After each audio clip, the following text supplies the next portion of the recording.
Hello, everyone. Thanks all for joining me again. Today, I'm continuing a series that I left off a little while ago on the Christian foundation and the Christian fabric of America. America was founded on Christian principles. They're Christian terms that are part and parcel of the American founding documents and also explicit in the founding fathers. And of course, we know that revisionists are wanting to remove any evidence of Christian history to America, but this is really a false tale. The evidence is overwhelming. And today I am joined by, actually, this guy just popped up in the live stream. I was busy sitting here. Next thing you know, this guy pops up. I don't know who he is. If anyone knows who this man is, please send me a name. Let me know, because he just showed up here. But he's been friendly and pleasant, so I thought I'd keep him. And Paul, you're frozen on my screen again. Oh boy, that's because I'm you're back. looking at. I think it has to do with me trying to share out the screen. Yeah, share out the view. From Okay, off well, this page. That's why I think I freeze. okay, yeah, but maybe, yeah, well, unfortunately it does that. But yeah, thanks for joining me, Paul. And so everyone, this is Paul Sutliff. I know who he is. So this is Paul Sutliff.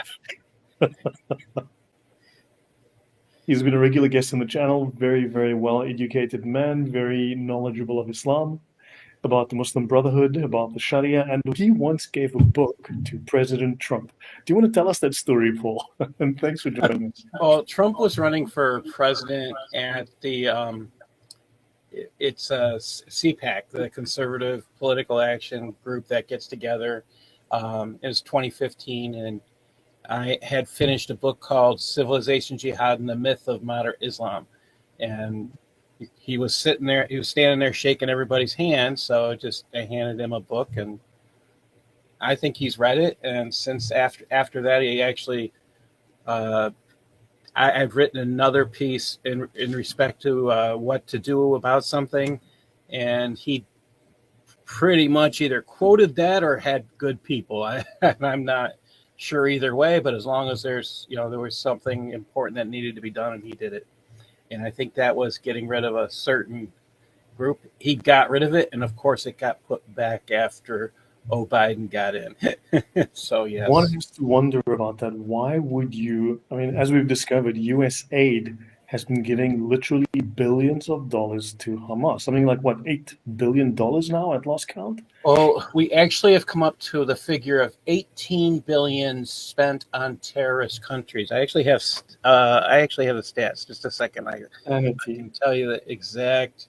American taxpayers are funding their own demise and the demise of the West. It is shocking. Yes. And there was no restriction placed on these people at Treasury and USAID and so on. They were not to deny any funding, no matter who it went to. Crazy. That's the scary part, because this makes no sense that they have this much independence, because all of these should have congressional oversight. And USAID has, I call it USAID, has refused congressional oversight. That's my best way to explain the problem. So here's how bad it was. They sent $600 million to Pakistan, $3.7 billion to Afghanistan after the Taliban takeover, $2.1 billion to the PLO and Hamas after October 7th, and $3.4 billion to Yemen, whose Houthi regime we're currently at war with. Oh, and better yet, we spent $2.3 billion on Ilhan Omar's Somalia in the last 2 years, with a total of $3.3 billion spent in the last 5 years. That's a total of $18.5 billion on Islamic terror states over the last 5 years. Has he been fired out of a cannon back to Somalia yet? Well, there's a good chance that she may be arrested at this point, because they're looking into several laws that she's violated. Yeah. But yeah, well, I agree there's some problems there, but discussion for another time. We can come back to this, because I think there's a lot to discuss. But let's dive into our presentation. And today we're talking about the Christian founding of America. And yeah, so let's pick this up. This is part 6. It's been a while, and I do hope Ilhan Omar gets arrested, especially for immigration fraud, and we all know what she did. So Yeah, so my plan is to go to slide number 131, and I'm on slide 109. So do you want to add anything before we go further, Paul? Anything on this No, particular? I'm looking forward to see how this see what you have here. Yeah, so to remind you all, we've gone through all of the founding fathers, not just the main ones, but many of them that you may not have heard of. And we've also looked at certain claims that are the basis of assertions that America was not a Christian nation. It had no Christian founding. It was pagan. It was atheist. It was, you pick your false claim here. And we've discovered the basis for a lot of these, including the claim regarding the Treaty of Tripoli, which turns out to be a complete farce and a complete fraud. But yeah, so let's talk about Charles Carroll of Carrollton. So he lived from 1737 to 1832. He was a very prominent American statesman, a signer of the Declaration of Independence, born into a wealthy Catholic family in Maryland. He became one of the leading figures in the early history of the US. He advocated for independence from British rule. He was a delegate to the Continental Congress.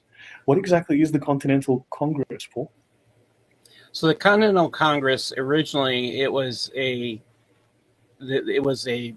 goal. The goal of the Continental Congress, they got together and they started talking about things like independence. And then when they decided to go for independence, then it became a goal of creating their own government. So they were that was a huge problem. And you got to think about the travels back then. So it would take a long time for people to get from one place to the other. It would take about a month for some people to get there. That's kind of a mind number when you think about travel today. Yeah, it's so easy to get anywhere these days, which would have taken weeks, days, and months in the past. Incredible. Yeah. So he was the only Catholic signer of the Declaration of Independence and one of the last surviving signers. Now, he served in the Maryland State Senate, was also a member of the First Congress of the US, and his legacy includes very strong emphasis on religious freedom and his family's influence in the Maryland political landscape. And his family's estate, Carrollton, is a significant historical landmark in the region. And he is quoted to have said, "Without morals, a republic cannot subsist any length of time." And notice, I believe Jefferson also said it, this is a constitution for a moral people. And they all meant Christian morality. They didn't mean Buddhist morality. Well, would you agree, Paul? That I'm vaguely on point? There was no concept of Buddhism. It's an interesting point when you actually look at Christian history and you look at the word religion. Anytime it's actually used, the word religion is actually used during the 1600s, 1700s, Christianity. pretty much 1500. It's 100% used for Christianity. It's never used for anything else. So it's a good question. Yes. Yeah. Although if you read through some of these, if you read through people talking about it, they say, well, you see, it actually doesn't refer specifically and explicitly to Christianity. So it really could be the Ubangi religion, where it's a requirement and a sacrament to put a bone through your nose. And you're like, huh? Yeah, go find. I love reading old books. I have my own collections. Yeah, I have a good collection of books from the 1700s and 1800s. So, yeah.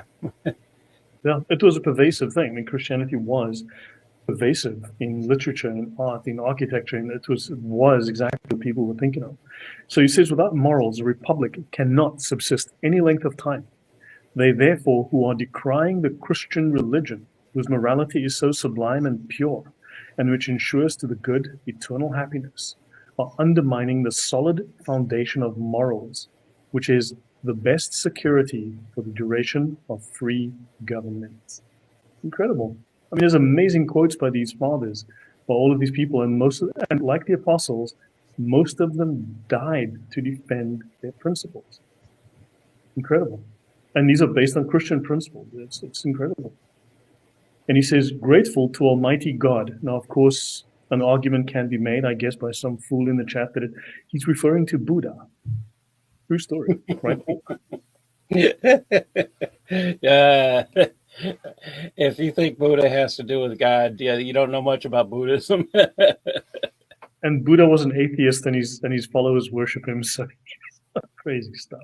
So grateful to Almighty God for the blessings which, through Jesus Christ our Lord, He had conferred on my beloved country in her emancipation, and on myself in permitting me, under circumstances of mercy, to live to the age of 89 years, and to survive the 50th year of independence, adopted by Congress on the 4th of July, 1776.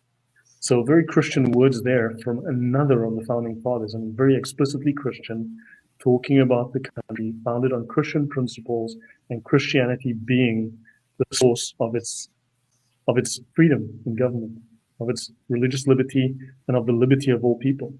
Any comment, Paul? No, it's exciting to hear somebody this. I think it's unusual you hear about somebody being 89 years old that far back. So it would have been like an extra 20 or maybe 20 years that you don't normally hear of back then. It's not unusual for you to find somebody's in 80s and 90s today. There's just a whole slew of people that old now, but back then it was very rare. Mm-hmm. Yeah. Villainous says secularism takes advantage of the assumed Christianity in such statements by just saying morals. You can later on ignore Christianity and use any basis for morals. True. Yeah, so let's continue. It doesn't work. It doesn't work for this country in that time period. It doesn't work. No. And of course, you can try Muslim morals, but there's no such thing in Islam. No, there's nothing. So, nothing Jonathan, moral. Go on. Sorry. There's nothing moral in Islam. No. If you accept their concept of morality, you're going to be sleeping with a little girl. Yes.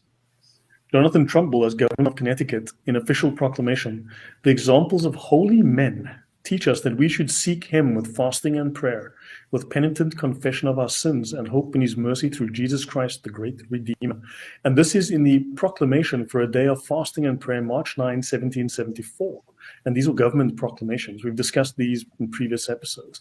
Samuel Chase, Chief Justice of Maryland, 1799, wrote, "By our form of government, the Christian religion is the established religion."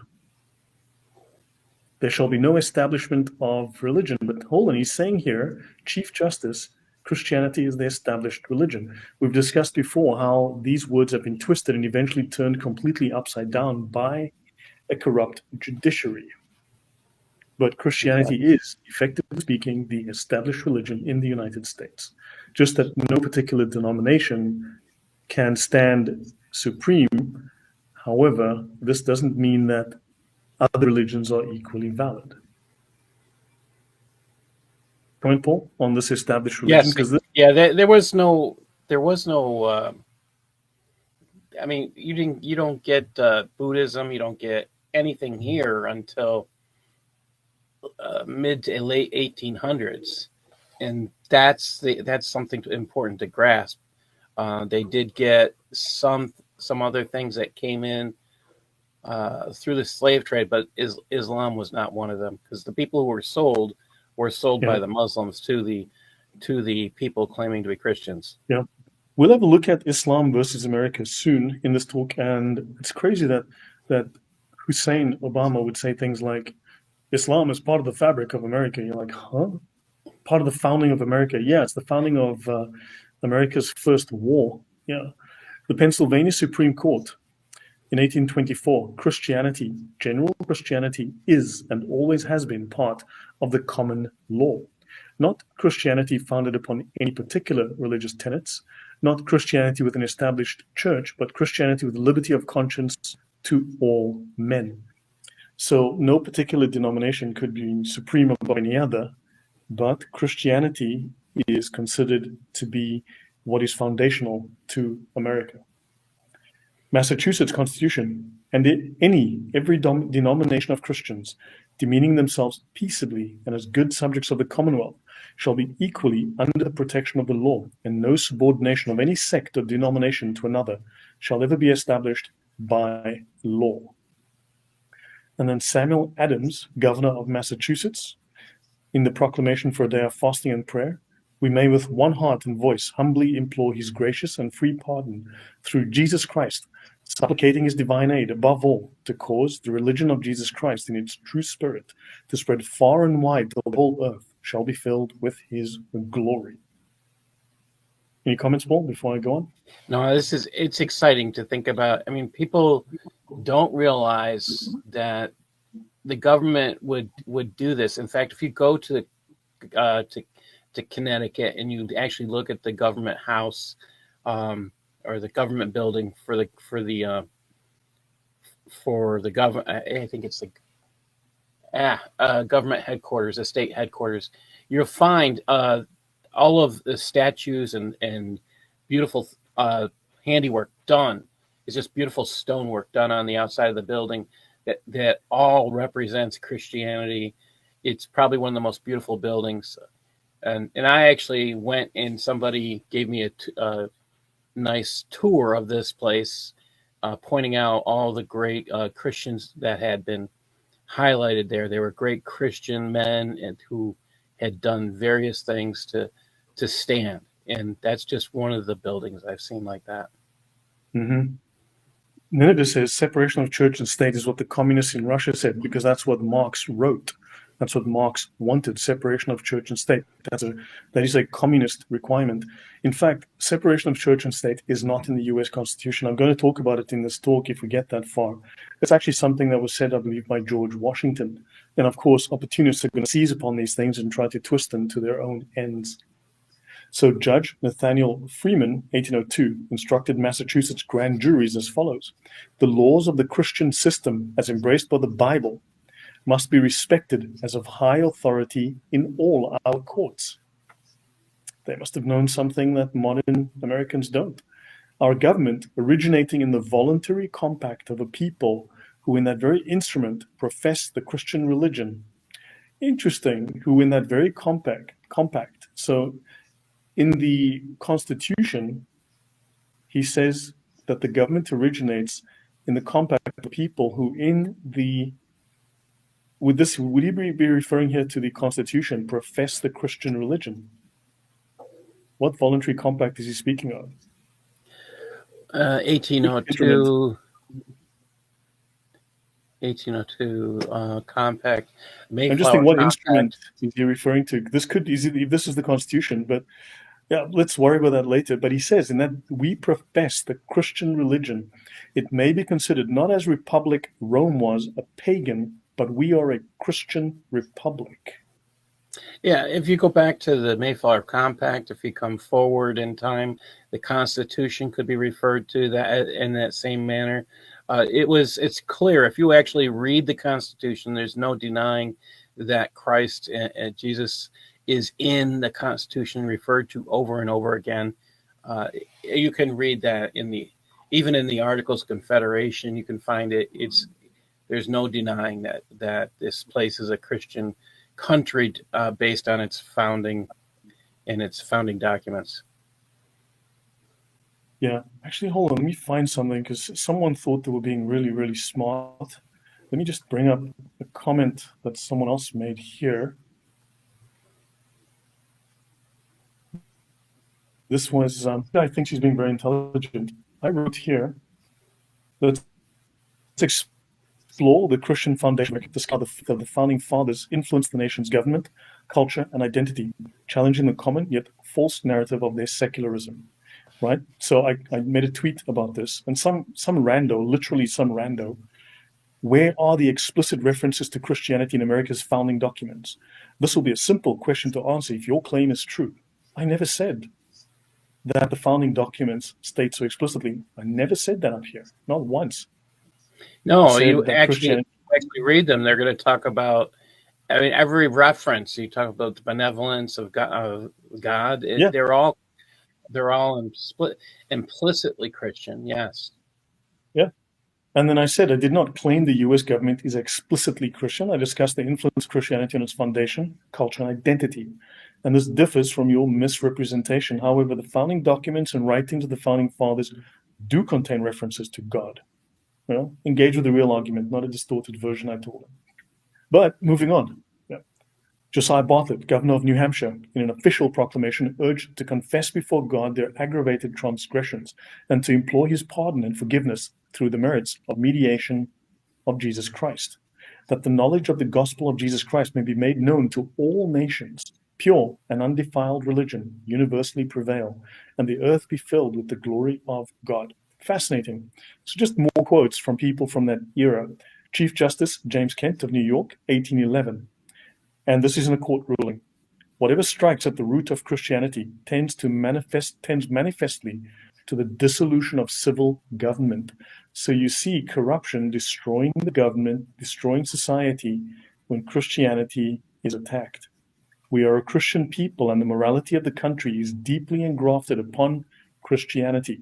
Christianity, in its enlarged sense as a religion revealed and taught in the Bible, is part and parcel of the law of the land. And this is one of the reasons why you'll find that the United States was very highly literate for a long, long time. The reason, if you become a Christian, you need to read the Bible, which means you need to read. So you're going to want to read the Bible. And this is, this is one of the reasons they can say that. People wanted to become literate so they could read the Bible. And now that all this information gets shared, and none of this would have happened without what we call the Great Awakening. And that's another undeniable thing that likes to get denied. You couldn't have had, there was no way the revolution would have ever happened here without the Great Awakening. Right. I mean, there were few people realize there were two enlightenments. There was the French atheist pagan enlightenment, which was genocidal to the extreme, and you had the Christian enlightenment, which the American Revolution is founded upon that. Now, George Washington, just like people are attacking people like undermining Winston Churchill today, for instance, there were attacks made back then upon George Washington. Let's have a look at that. So in George Washington, The Image and the Man of 1926, a man called W.E. Woodward attacked his character, creating a skeptical, non-religious view of George Washington. To the contrary, in a letter dated January 10, 1859, Nathaniel Hewitt recalled an experience highlighting Washington's faithful Christian devotional habits. Oddly enough. And he writes here, in the month of November 1829, I was in Fredericksburg, Virginia, in the family of the Reverend Mr. Wilson, pastor of the Presbyterian Church in that place. He occupied the house in which the mother of Washington lived and died. Mr. Wilson informed me that a nephew of Washington, Captain Lewis, who had been his clerk and had the charge of his books and papers and was daily in his library until his death, related to him the following occurrence. It was the custom or the habit of Washington to retire to his library every evening at 9 o'clock. And although he had visitors, he invariably left at that hour and did not return. He remained alone in his library till 10 o'clock and passed into his bedchamber by an inner door. Captain Lewis had long wondered how he spent that hour, knowing that he wrote nothing and that the books and papers were as he left them the preceding day. During a violent storm of wind and rain, and when there were no visitors, he crept in his stocking feet to the door, and through the keyhole he beheld George Washington on his knees with a large book open before him, which he had no doubt was a Bible, a large one being constantly in the room. And that's Morris, Civil Institutions of the United States, pages 501 to 502. I mean, really interesting that somehow George Washington was actually a worshiper of the moon goddess Isis or something, right, Paul? No, not a chance. No, that man could pray. Right. So let's look at George Washington. The man must be bad indeed who can look upon the events of the American Revolution without feeling the warmest gratitude towards the great author of the universe, and whose divine interposition was so frequently manifested in our behalf.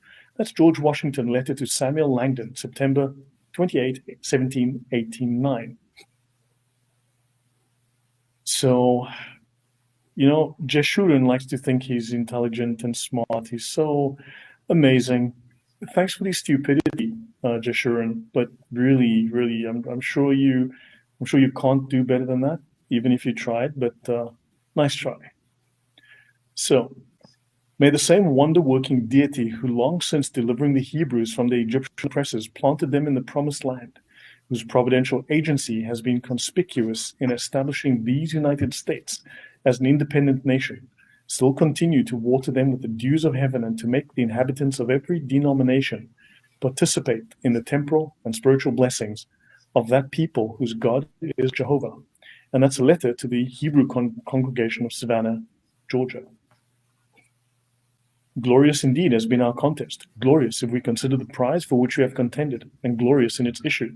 But in the midst of our joys, I hope we shall not forget that to divine providence is to be ascribed the glory and praise. Letter to John Rogers from George Washington. Your thoughts? I mean, there's a lot of references to divine providence in the early 1800s and 1700s, and they're all specifically to the Christian God. They are specifically to Jesus, and it's the concept of the Trinity. This is over and over and over again. You'll find it. I can't even list how many books I've read it in from the time period. It's kind of mind-numbing when you start looking at everybody talking about providence. Even the people who came to review this country to see what the government was like, they talked about this as a huge, huge thing, that where God was involved. People believe God was involved in every aspect of their life. And I'm saddened when I think about how people have no clue today. I mean, you can probably go to a local high school and find a majority of kids who have no idea who Jesus is. Right. Yeah. Just so by the way, Jeshurun, we know of a country, several that are run by Satan. Like you can think of Gaza, Palestine, definitely run by Satan directly. Afghanistan, Pakistan. Yeah. Okay, George Washington. I flatter myself that a superintending providence is ordering everything for the best, and that in due time all will end well. Letter to Landon Carter. And he says, it is not a little pleasing nor less wonderful to contemplate that after 2 years, maneuvering and undergoing the strangest vicissitudes that perhaps ever attended any one contest since the creation of both armies, are brought back to the very point they set out from, and that which was the offending party in the beginning is now reduced to the use of the spade and pickaxe for defense. The hand of providence has been so conspicuous in all of this that he must be worse than an infidel that lacks faith.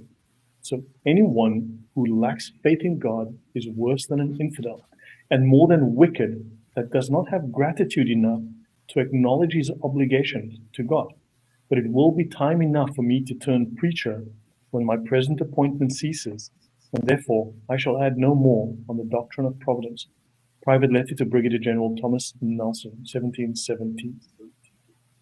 Incredible. I mean, so all of these stories I used to be told, or all these atheist claims, and that George Washington was a secularist and didn't believe in God. You can see this is all clearly false. And he says, what will be the consequences of arming for self-defense? That providence, who permits these doings in the disturbers of mankind and who rules and governs all things, alone can tell. To its all-powerful decrees we must submit, whilst we hope that the injustice of our cause, if war must ensue, will entitle us to its protection. So he's asking for God's protection. I mean, this is very ancient, very old language, so tough to comprehend. Again, the constant referring to providence, you're going to continue to hear this. It's an amazing statement of belief that God is involved in every aspect of our lives. Yeah, so he's not a deist, because deists don't believe that God is involved in the world. Providence believes that God is actively present in the world, working for the good. Even Benjamin Franklin uses this term. So again, it kind of goes against the concept. Thomas Jefferson uses this term constantly. There's a definite belief. So I don't think deist maybe is a correct or close definition of where certain people fell, because it was just how, I mean, American culture, it was all about God being involved personally in your lives. And that's how it was during this time period. This is part of this. Is the Puritan ethic. basically where you're talking about the work ethic, and they believe that every calling that you could have. What I mean by that is they talk about your calling being towards ministry. Well, the Puritans taught everybody here, look, it doesn't matter what you do for your life. That is God's calling on your life. Okay, so if your job's to be a farmer, that's your calling in life. If your job is, so this is why they believe this so intently. Wherever God had you working or whatever he had you doing, if it was staying home to raising your children, that was where God had you called, and he was intensely interested in working with your life. Right. And in George Washington, just a few quotes more, and also that we may then unite in most humbly offering our prayers and supplications to the great Lord and ruler of nations, and beseech him to pardon our national and other transgressions. Forgive us for our sins. That's crazy. George Washington's talking about praying to God for forgiveness and enable us all, whether in public or private, to perform our several and relative duties properly. That's his Thanksgiving Proclamation, 1789. I now make it my earnest prayer that God would most graciously be pleased to dispose us all to do justice, to love mercy, and to demean ourselves with charity, humility, and pacific temper of mind, which were the characteristics of the divine author of our blessed religion. Fascinating. So he had a blessed religion. Without the humble imitation to those whose example in these things, we can never hope to be a happy nation. Washington's circular letter to the states, June 8, 1783. So, and then finally here, whereas it becomes us humbly to approach the throne of Almighty God with gratitude and praise for the wonders which his goodness has wrought in conducting our forefathers to this Western world, and above all that he hath diffused the glorious light of the gospel, whereby through the merits of our gracious Redeemer we may become the heirs of his eternal glory. Washington's General Orders, November 27, 1779. Incredible. Wow. And that's during the war. That is during the war. And this is the statement of this is a prayer during wartime. So this is exciting. Yeah. Okay, so George Washington's Providence, number 10. While I reiterate the professions of my dependence upon heaven as the source of all public and private blessings, I will observe that the general prevalence of piety, philanthropy, honesty, industry, and economy seems in the ordinary course of human affairs particularly necessary for advancing and conforming the happiness of our country. And these are all 10 George Washington quotes pointing to God's providence. And during his inauguration ceremony in April 1789, Washington took the oath of office as prescribed by the Constitution, but he added additional religious elements. He summoned the Bible to take the oath upon, and then added the phrase, "So help me God," to the end of the oath, and then leaned over to kiss the Bible, which set a precedent for future presidents. I don't think they do that anymore. I don't know. Yeah. It would be interesting to see. Yeah. So, yeah, now talking about the Washington family tomb. So, secular historians ignore George Washington's ward, Nellie Custis, who wrote that doubting his Christian faith was as absurd as doubting his patriotism. When George Washington died in 1799, his remains were placed in a family burial vault that was in a state of disrepair. In his will, Washington directed that a new tomb be constructed at the foot of what is commonly called the Vineyard enclosure. The project was delayed for several years, but in 1831, the remains of George and Martha Washington were moved to their new resting place. Work on the tomb, especially its majestic brick enclosure, were concluded in 1835, and today 25 members of the family rest in the tomb. The plaque on the tomb reads, "I am the resurrection and the life, saith the Lord. He that believeth in me, though he were dead, yet shall he live. And whoso liveth and believeth in me shall never die." Right. That's John 11:25-26. Sergeant Grinch, personally, I would think that Masons are not the only people to kiss the Bible. I don't think they invented that. I don't think that's unique. It's like saying wearing socks is unique to President Trump. It's that would be pretty arbitrary.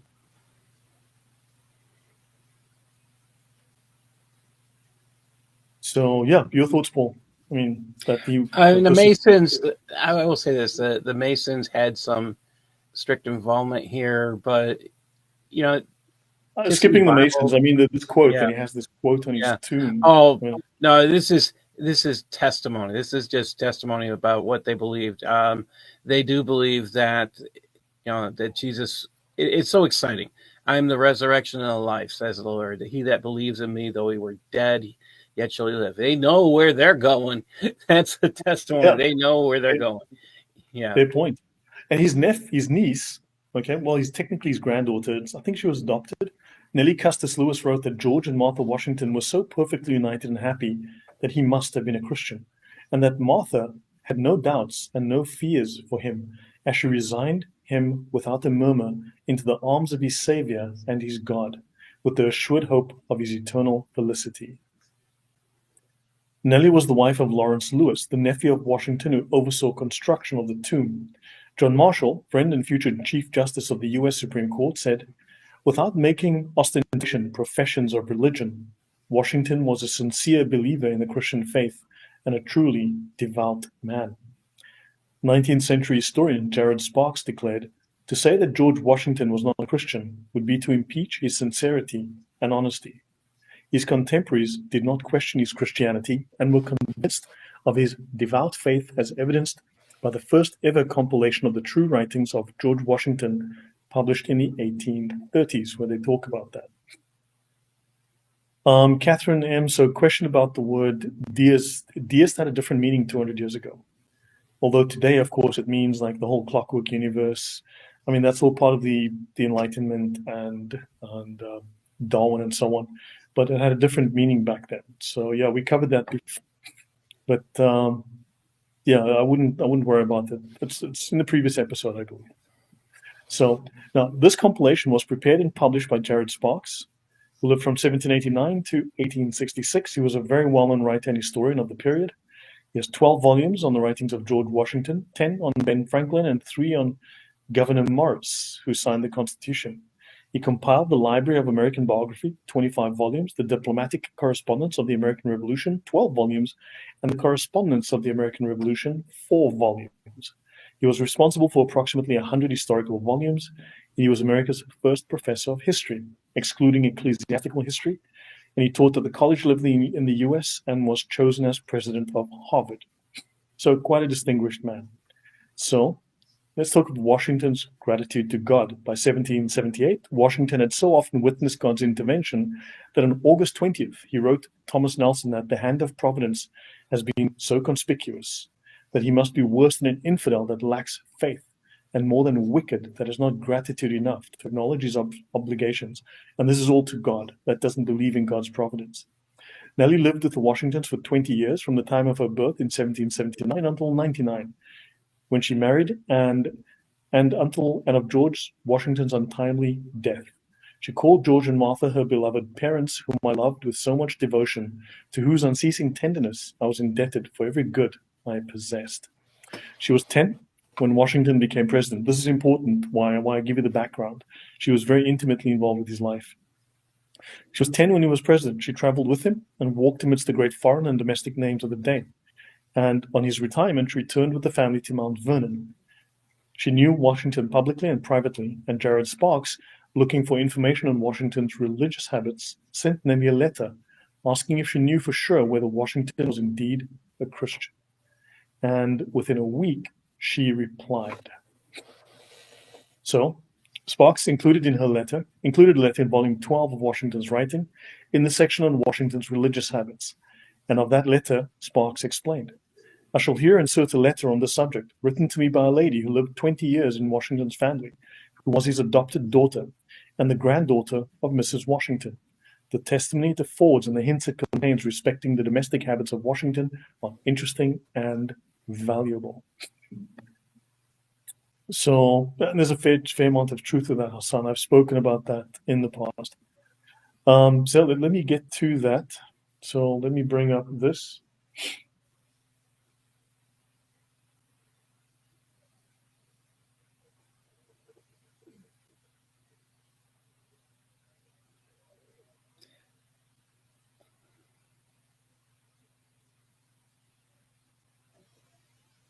Any comments, Paul, so far?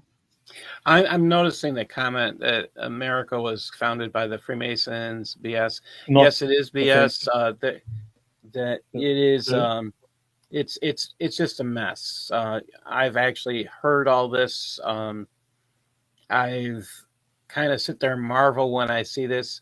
I think it comes down to you have to go back, and this is the importance of what Lloyd is doing here.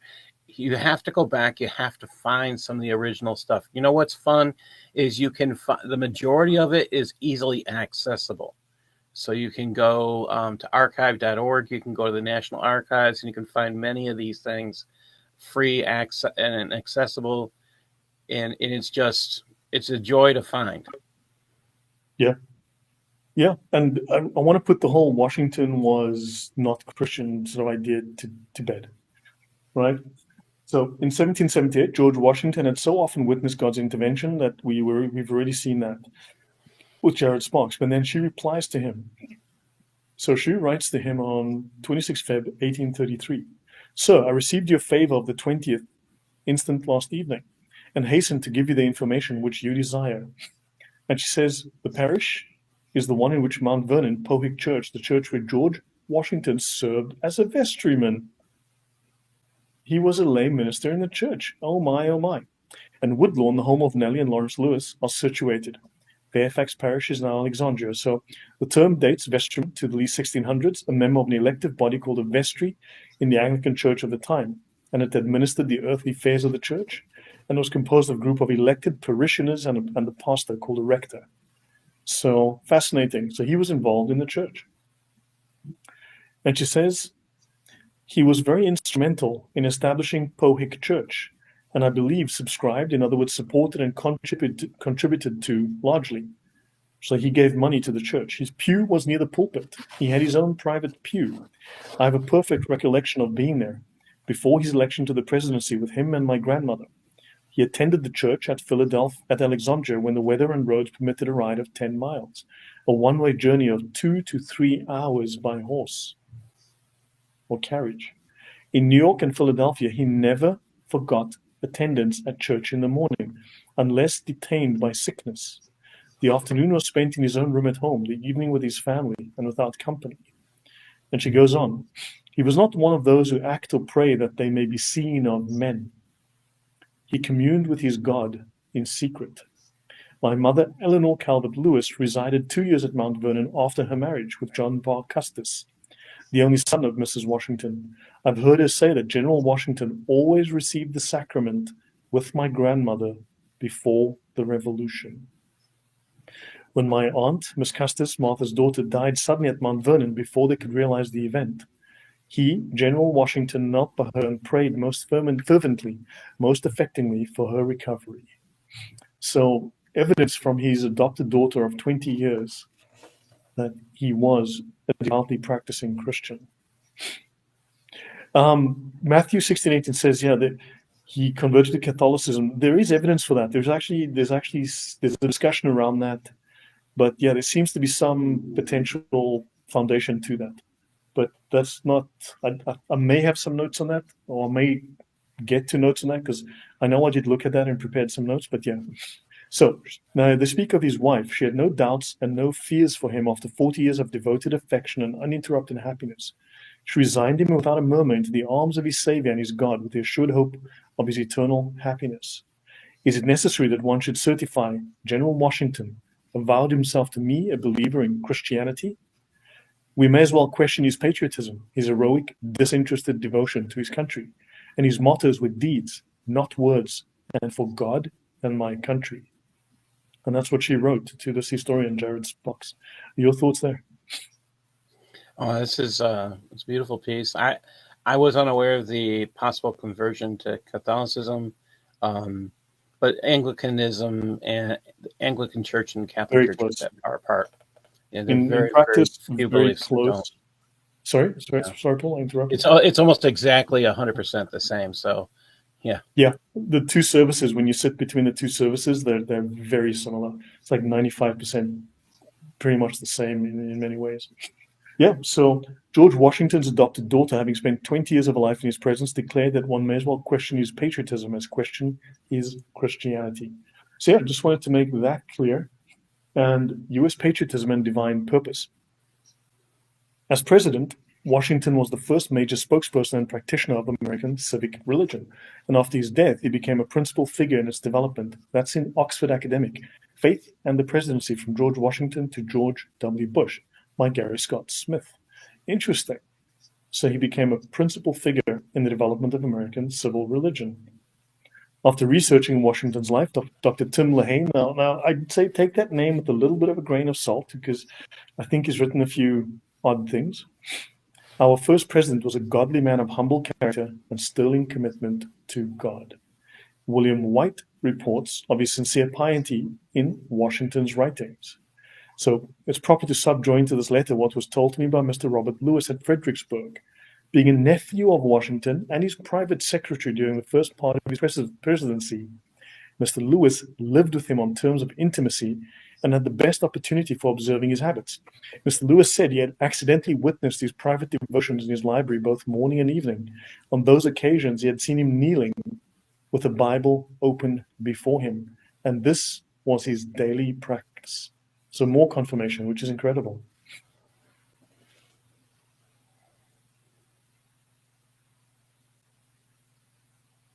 Any comment, Paul? I mean, because Washington has been the target of a lot of claims that he wasn't a Christian. I've not heard any here in the United States. I guess I just never heard any that he wasn't a Christian. There was just the traditions we get told. Every child gets told about him and the cherry tree. There's a whole bunch of. I've never yet heard one claim that he wasn't a Christian. I've heard them saying yes, he was highly involved with the Masons, but never any claims that he wasn't a Christian. Yeah, I've seen many atheists make the claim because they're trying to claim that America was a secular country and purely secular from founding. And I've seen all of these things and it always confused me. So that's why I kind of want to say heavily lean on this. And he said at the end of the Revolutionary War, when the announcement of official peace arrived in America, Washington issued his final sentiments in a letter to the states. And we've already covered this. And he said, recall something of much greater importance and remember the characteristics of the divine author of our blessed religion. And without imitating him, this is Jesus Christ, we can never hope to be a happy nation. So he's encouraging people here to imitate the example of Christ, which is incredible. And James K. Paulding, Navy Secretary, reports him saying, it is impossible to account for the creation of the universe without the agency of a supreme being. It is impossible to govern the universe without the aid of a supreme being. And then to his brother-in-law, Washington writes, I was favored with your epistle, wrote on 25th of July, when you ought to have been at church, praying as becomes every good Christian man who has as much to answer for as you have. Strange it is that you will be so blind to truth that the enlightening sounds of the gospel cannot reach your ear, nor no examples awaken you to a sense of goodness.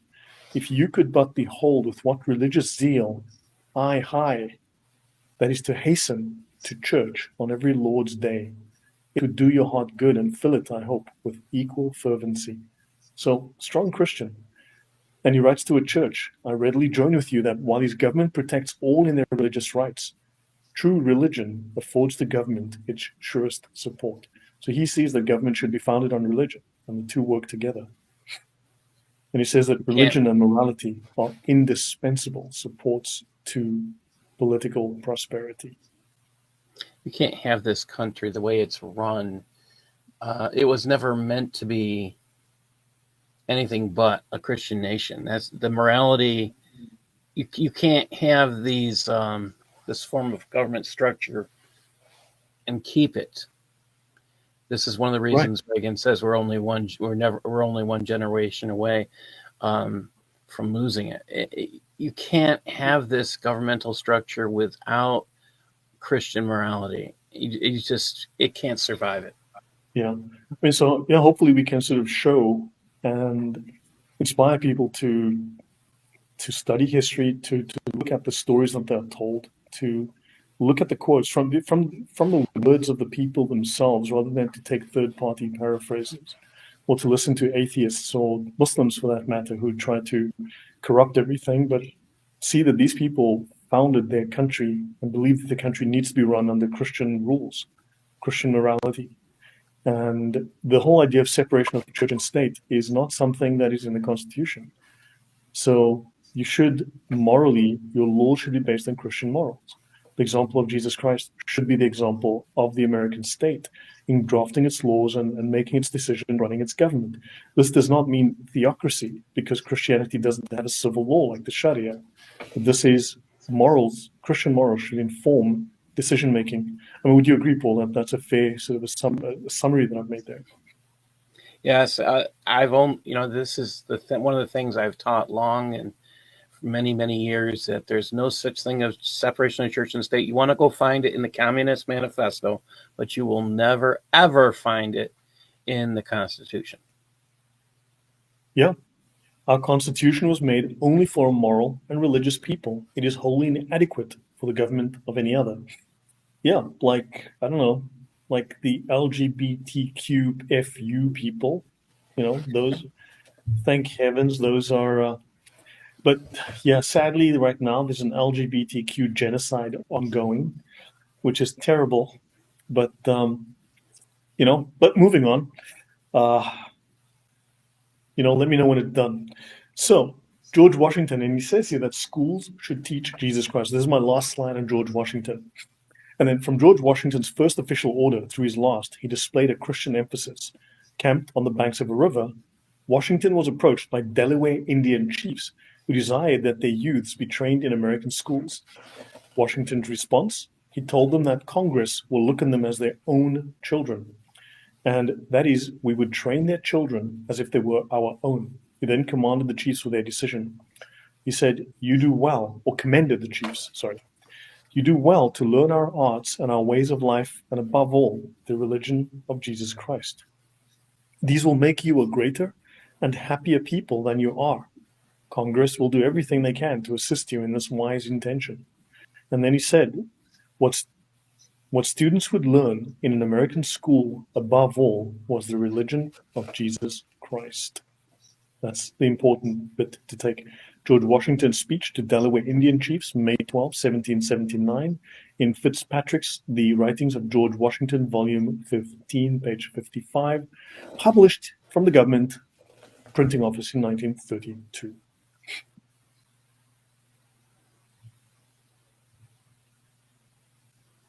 Any comment? I think people forget that this country, when the schools were done, I mean, you were learning how to read by reading the Bible. You were learning how to read. I mean, everything was reading the Bible was so important that it was permeating every form of life. And it's sad that today kids, our schools have nothing with the Bible in it, unless you're going to a private school now. So it's pretty sad. Did you see Trump speaking at the prayer breakfast? We've got to bring back Christianity. We have to bring back the Bible, bring Jesus back into school, bring Jesus back. We have Bible clubs starting in schools now, but yeah, it's a fight. It's a huge fight. They have some places where you'll see Bible being taught as a form of literacy, but yeah, they don't want kids to have morals. And that's a scary thought, because then it destroys our governmental structure, because it's only meant to be set up by moral people. Yeah, but I mean, look, communists have been running the American government for a long time, or infested it. Yes. Oh, yes. Same in the UK. Definitely. I mean, I think we've got an overtly communist government running the UK right now. Definitely socialist. Communist, yeah, they're hateful of their own country. That's what we have here in the United States. The Democrats hate us. They hate the American people. Hate themselves. Yeah. It's amusing to watch, because there's so much self-interest. That's the thing that the Christian morality is against, the self-interest. And that's one of the reasons why it was successful for so long. There was more interest in promoting the wealth and health of others than of yourself. And that's a total opposite when you talk about socialism, which claims to be supportive of everyone, but it truly is only for the elite. Yeah, I mean, they misdefine and misrepresent what is are. But you look at Karl Marx. I mean, Karl Marx he sold his soul to Satan. So he tells us he did. And Yes. you see the overlap between his scientific atheism and socialism and woke. They are almost the same ideology. It's so near identical. It's insane. Yeah. And of course, you've got this attack on Christianity, and you look at this secular humanism. That's another religion masquerading as supposedly a neutral position, but it's not. It's the secular religion looking to wipe out Christianity in the public sphere, in the civic sphere, and we need to, I think, push back hard against this. We need to expose it for what it is, but also we need to just go back to what was traditional before, what it worked before. Yeah, this is the US proto-Islamic. It's socialism. I mean, socialism is giving way to Islam at this point, but you have socialists in charge. But of course, you've got the Home Office is riddled with Muslims who are serving the purpose of Islam. And yeah, the whole Islamophobia law, I mean, yeah, you've got a government that hates its own people because, I mean, you've got David Lammy wanting to give millions to, what was it, Jamaica? For reparations because, well, I mean, that's where he comes from. He's favoring his own people. He's favoring his own interests. And the Muslims are favoring their own interests. Let me explain to you. Black people, as I've explained to people on my channel many times, this is nothing new. I come from Africa. Black people, if you're white, you need to understand this. Black people hate you. Now, I know you're going to tell me, Lloyd, but not 100% of all black people hate me. Yes, but enough of them hate you, right? So plenty of them hate you, and many of them hate you behind your back. You just don't know that they hate you. You need to hang around black people when you walk away and then listen to the conversation after you've left. You'd be shocked. So look at South Africa, all this talk of the Rainbow Nation, and black people are talking openly about a white genocide, about murdering people. This is open discussion now by political leaders in public. And of course, it's just cultural, traditional discussion. They just really, these are just part of their heritage, and it's okay. But you say, well, as a white person, I'm going to go kill some blacks. You'll be in jail faster than you can blink. So, excuse my French here, but you need to understand these people don't think in your favor. If you come from a white Western background, you need to be looking out for your interests. You need to be defending your interests. You need to stop being tolerant because they are not. Look, these are two wolves looking at the sheep and planning what to have for dinner. Stop being the sheep. Paul, your thoughts on that? This yeah, you can't. I don't know that I would say here in the United States. I don't know. I grew up. There was really no difference, black, white, whatever. So there was the atmosphere I grew up in. There really was no racism. Yeah, look at the 80s, man. Look at the Rocky movies, Rocky Balboa and Apollo Creed. That was good stuff, you know? Yeah, I mean, it was how many of us grew up. And if you look at, if you look at Obama became president, and that pretty much is a testament to you could rise to as high as you wanted to. I think you go back far enough, you'll find the reason why the end of much of this, our first millionaire of African American heritage or Black America, you want to say, was a woman, and she's Madam C.J. Walker was a multi-million. She took it. She was a hard worker. That's all it's ever really taken in the United States to do well, is hard work. Yeah, no. On this point by Camon, when the British abolished slavery, they paid the debt of every slave within the Commonwealth, black and white. The debt was added to the national debt, paid off by the British people. And that debt was only finished in 2015. Wow. So they abolished slavery in 1843, I believe it was, right, officially. And then the Brits decided, as a Christian nation, they were going to abolish slavery worldwide. The Brits lost something like 16,000 sailors because they were buying up the slaves to free them. They were paying for the freedom of these slaves, whether it was blood or treasure. So the Brits went to war where necessary. They fought. They lost at least 16,000 lives, and it took them 100 and how many years? No, it took them 80 plus years to pay off. No, 1843 to 2024. Sorry, it took them nearly 180 years to pay off that debt. Finished. They paid it back in 2015. Now, if you go online today on X, you'll see people saying, well, actually, it doesn't mean anything because they didn't give the money to the slaves. They paid the slave owners. Well, that's who you pay so that these people can be free. Let that teach you, though, that blacks are ingrates. And I say this as a black person. Black people coming from Africa, wherever the heck they come from, are ingrates. They will never be grateful. They will never be thankful, right? Because of the culture teaches them to despise white people. And plenty of them do, enough to tilt the scales. So the thing is that these people are then trying to say, well, you never paid me, I still want my money. Because getting their freedom isn't enough. They don't understand the cost. They don't understand that they were freed and that white people took on this problem. They fought for it, they died for it, they sacrificed for it, they paid for it. And they are never going to be grateful. And at some point, you've got to say, you're an ingrate, enough. As simple as that. You just got to draw a line and say no, because they will guilt you and guilt you and guilt you, and it will never be enough. Any thought? You see that with social studies teachers today.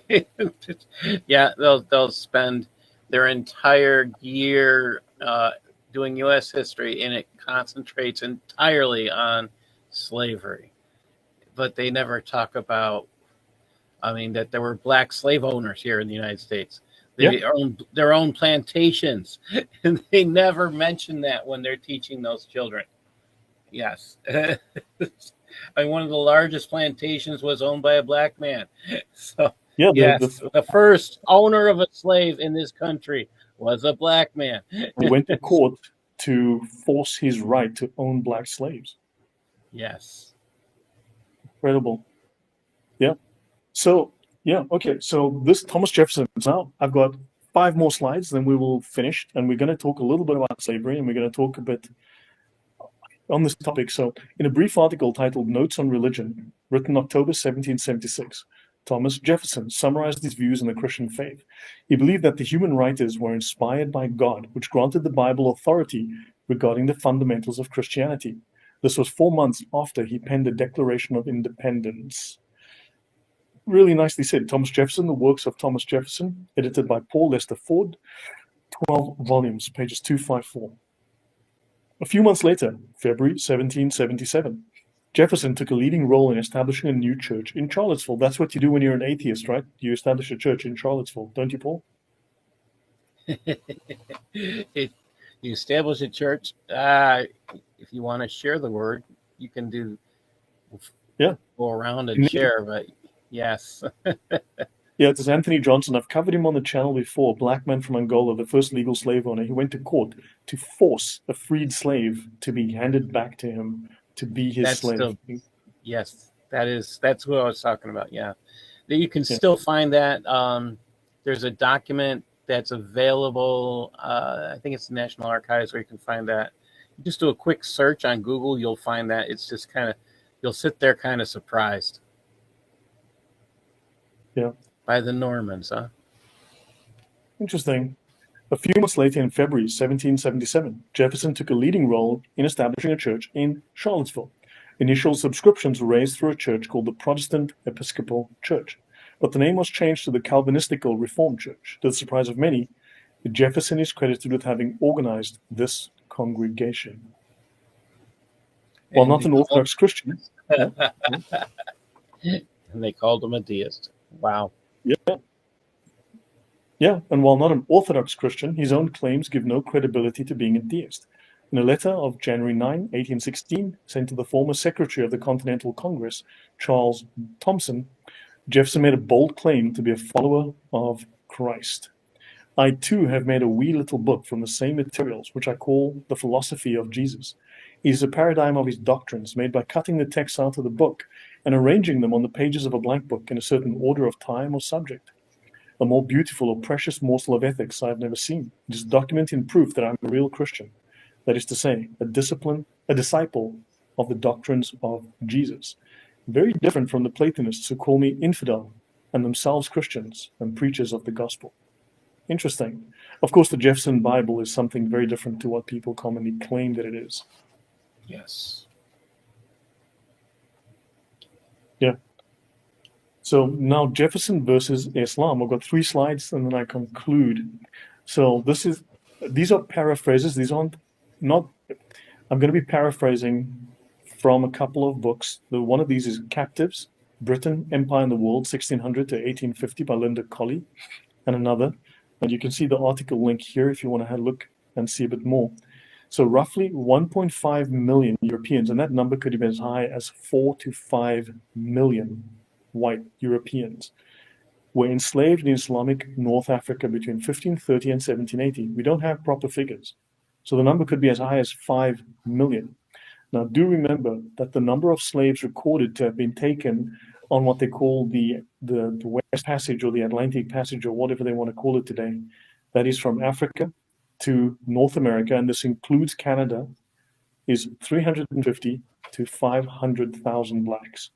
So up to a maximum and the majority of those went to the Caribbean and South America, not to the United States. Well, no, we'll get to that. Of the 500,000, yeah. So something like 14 million went to the Caribbean and South America, like 14 million.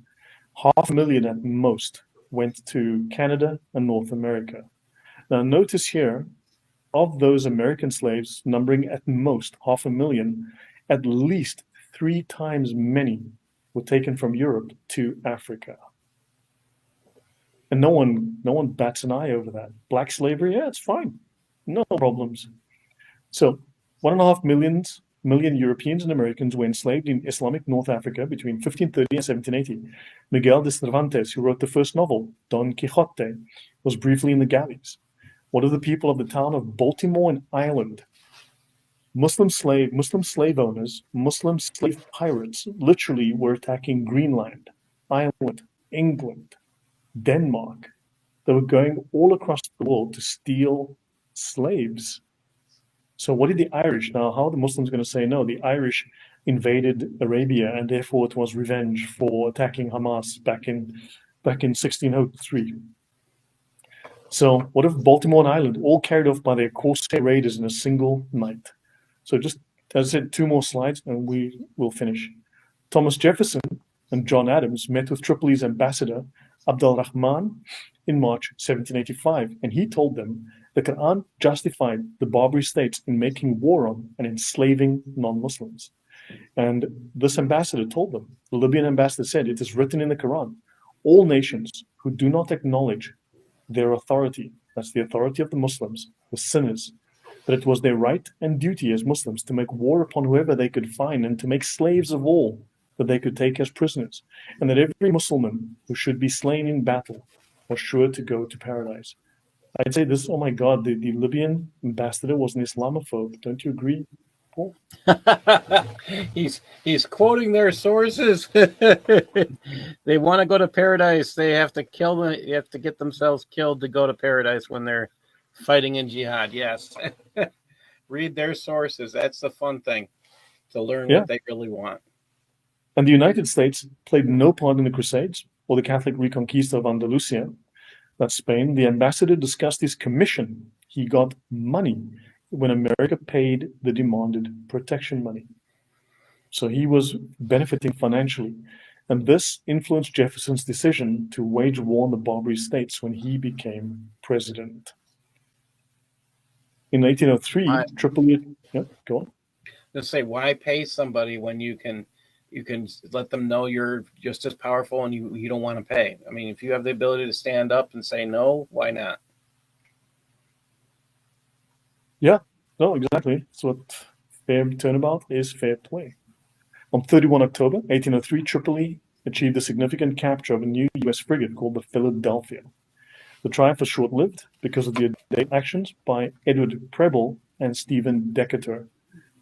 They orchestrated a daring raid. These were Marines into Tripoli's harbor They destroyed the captured ship, and they inflicted considerable damage on the city's defenses, and they were celebrated as heroes. Lord Nelson called the raid the most bold and daring act of the age. Even Pope Pius VII declared that the United States had done more for the cause of Christianity than the most powerful nations of Christendom have done for ages, because they fought back against Muslim piracy. So now the author, what is interesting here, this is from City Journal, and the author writes, in his nostalgia for Lepanto, perhaps His Holiness was evidently unaware of the Treaty of Tripoli, which in 1797 had attempted to formalize the dues that America would pay for access to the Med, stated in its preamble that the United States had no quarrel with the Muslim religion and was in no sense a Christian country. We've covered that before. That was simply a diplomatic maneuver, and of course, the whole treaty, it turns out to be mostly garbage.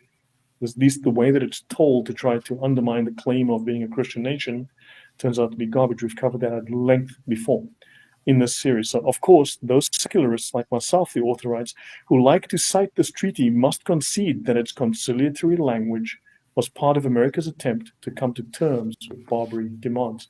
Even here, as an atheist, he admits that, yeah, that was a diplomatic maneuver. It wasn't worded to be accurate, it was worded to be conciliatory.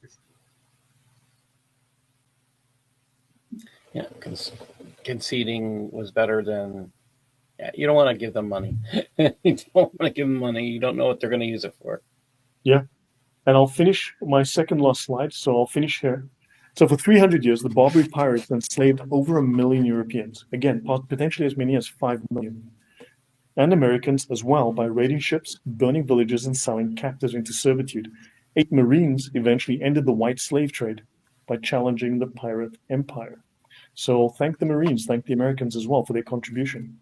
From the 16th to the 19th century, these Barbary corsairs operated from North Africa, Muslims, targeting European and American vessels and even coastal towns as far as north as Iceland, capturing people for slavery.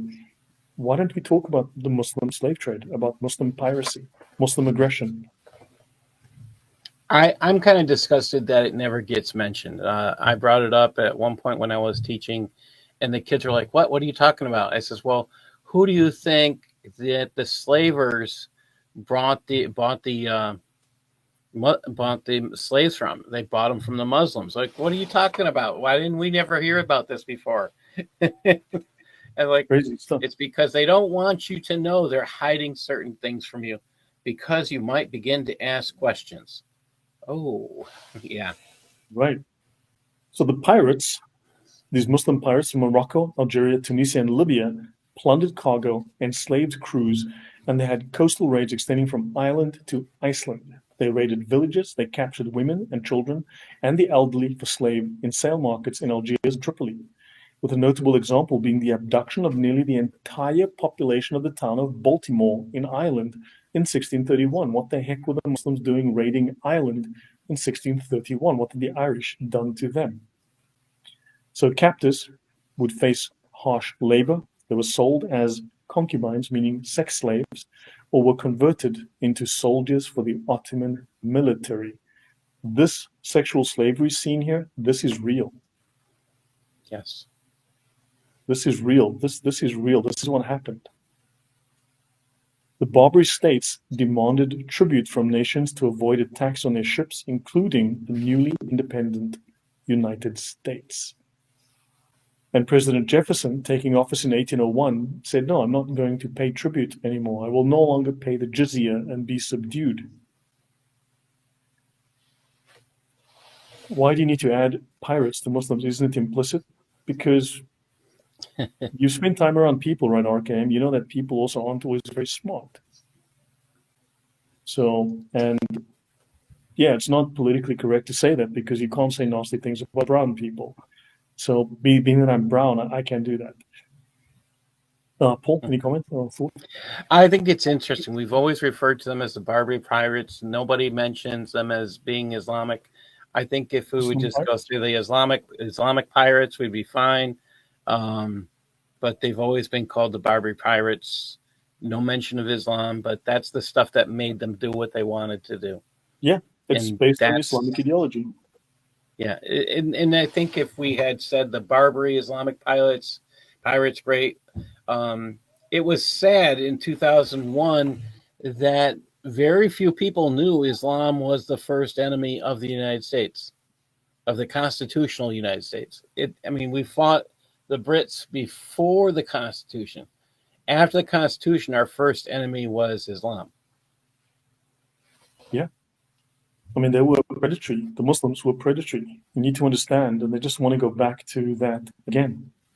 So yeah, these are Muslims who I think we need to be clear about this because they get a pass. It's all romanticized. And no, pirates are Jack Sparrow, white people from Europe. It's like, no, you actually really need to have a look at Muslim piracy, African Muslim piracy. And then the vast amount of people that didn't live from this who went towards the Middle East. Yes. Yeah, I think it's important to be explicit and clear about it and stop letting them get away with deception to try to minimize or whitewash this episode in history. And of course, when Jefferson said, no, I'm not paying you any money, Tripoli's Pasha Yusuf Karamanli declared war on the United States.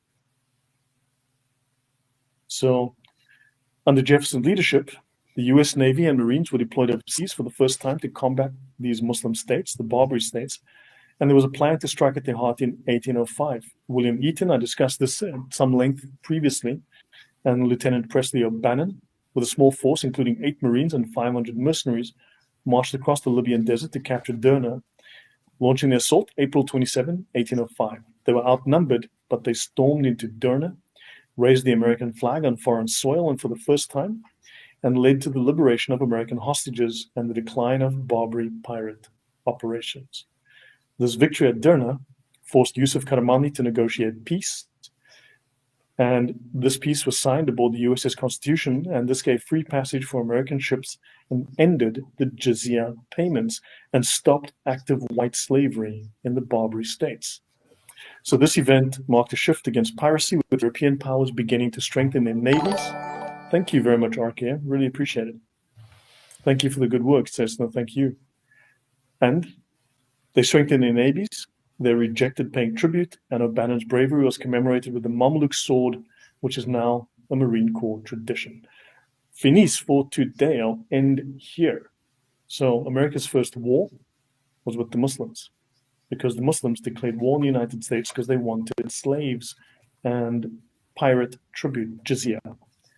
Yeah, I think America should have colonized the Barbary Empire. You're right. Paul, last word to you, and then I'll call it a day. I think if you really want to take a look at faith, there's in the United States, get a hold of some of the original writings. And if you want to look at Islam and say, find out if they really were the leaders, there's a book called 6 Frigates that I highly recommend. Definitely want to pick that up. There's a whole bunch of original material in that book. You have to take a look at this is the beginning of the U.S. Navy. We really didn't have much. The Continental War was over. We weren't financed. If you look at this, we were trying to keep our expenses down. We could lose that. We could use a lesson like that today. 18 point something, 5 billion to it's just crazy, to terrorist states in the past 5 years. Crazy. Yeah, J. Alfred Prufrock, interesting. This feels like forbidden knowledge, says a lot about the psychological prison of political correctness. Yeah, we need to break free. Facts, evidence, and let's make fun of these idiots who claim otherwise. There's a lot of, I would say, what's the word? Not to humiliate, there's a different word, to tease people that makes a difference. So guys, I'll call it a night here. Thank you all very much. Thank you, Paul, for joining us. I know you're a little tired. And so guys, thank you very much. I'll see you tomorrow. I will be on with Usama again and some other guests. We're going to talk about how do we evangelize to Muslims, because that is not always easy, but yeah, something worth discussing. So good night, Paul, and thank you very much for your time. Thank you to the audience. All right. Bye. Everyone.